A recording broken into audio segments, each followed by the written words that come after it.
Telltale Weekly presents Bullfinch's Mythology, Stories of Gods and Heroes, the Age of Fable, by Thomas Bullfinch, as read by Alex Wilson.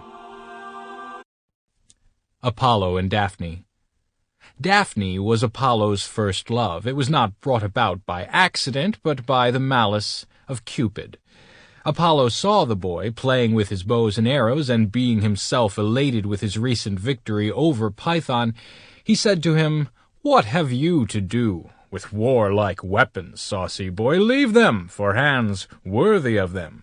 Behold the conquest I have won by means of them over the vast serpent who stretched his poisonous body over acres of the plain. Be content with your torch, child, and kindle up your flames, as you call them, where you will, but presume not to meddle with my weapons."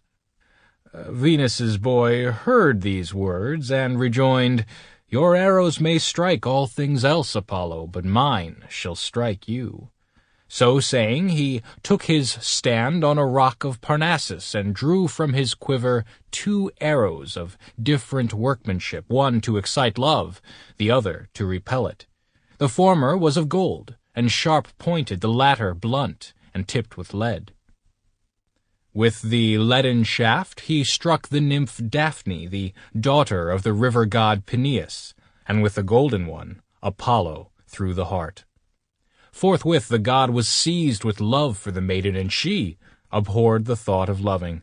Her delight was in woodland sports and in the spoils of the chase. Many lovers sought her, but she spurned them all, ranging the woods and taking no thought of Cupid nor of Hymen. Her father often said to her, "Daughter, you owe me a son-in-law. You owe me grandchildren."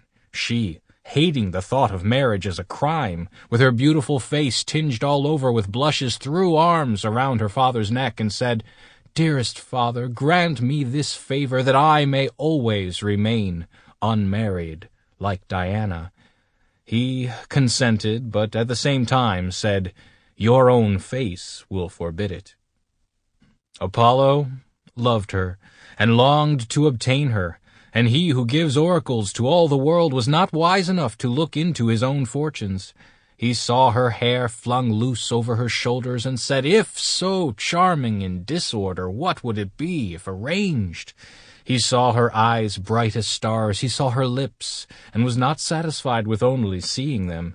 He admired her hands and arms naked to the shoulder, and whatever was hidden from view he imagined more beautiful still. He followed her, she fled, swifter than the wind, and delayed not a moment at his entreaties. "Stay," said he, "daughter of Peneus, I am not a foe. Do not fly me as a lamb flies the wolf, or a dove the hawk. It is for love I pursue you. Oh, you make me miserable, for fear you should fall and hurt yourself on these stones, and I should be the cause. Pray, run slower, and I will follow slower. I am no clown, no rude peasant. Jupiter is my father, and I am lord of Delphus and Tenedos, and know all things, present and future.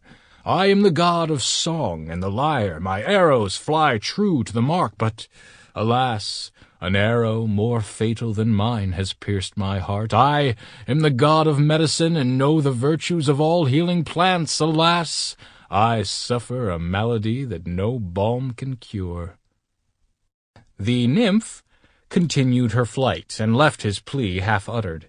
And even as she fled, she charmed him. The wind blew her garments, and her unbound hair streamed loose behind her.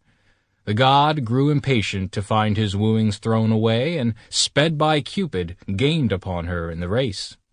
It was like a hound pursuing a hare with open jaws ready to seize, while the feebler animal darts forward, slipping from the very grasp. So flew the god and the virgin, he on the wings of love, and she on those of fear. The pursuer is the more rapid, however, and gains upon her, and his panting breath blows upon her hair. Her strength begins to fail, and ready to sink, she calls upon her father, the river god, "Help me, Peneus!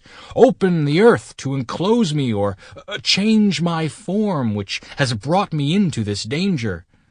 Scarcely had she spoken, when a stiffness seized all her limbs. Her bosom began to be enclosed in a tender bark. Her hair became leaves, her arms became branches, her foot stuck fast in the ground as a root.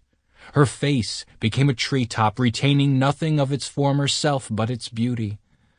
Apollo stood amazed. He touched the stem and felt the flesh tremble under the new bark. He embraced the branches and lavished kisses on the wood. The branches shrank from his lips. "Since you cannot be my wife," said he, "you shall assuredly be my tree. I will wear you for my crown, I will decorate with you my harp and my quiver, and when the great Roman conquerors lead up the triumphal pomp to the Capitol, you shall be woven into wreaths for their brows. And as eternal youth is mine, you also shall be always green, and your leaf know no decay." The nymph, now changed into a laurel tree, bowed its head in grateful acknowledgment.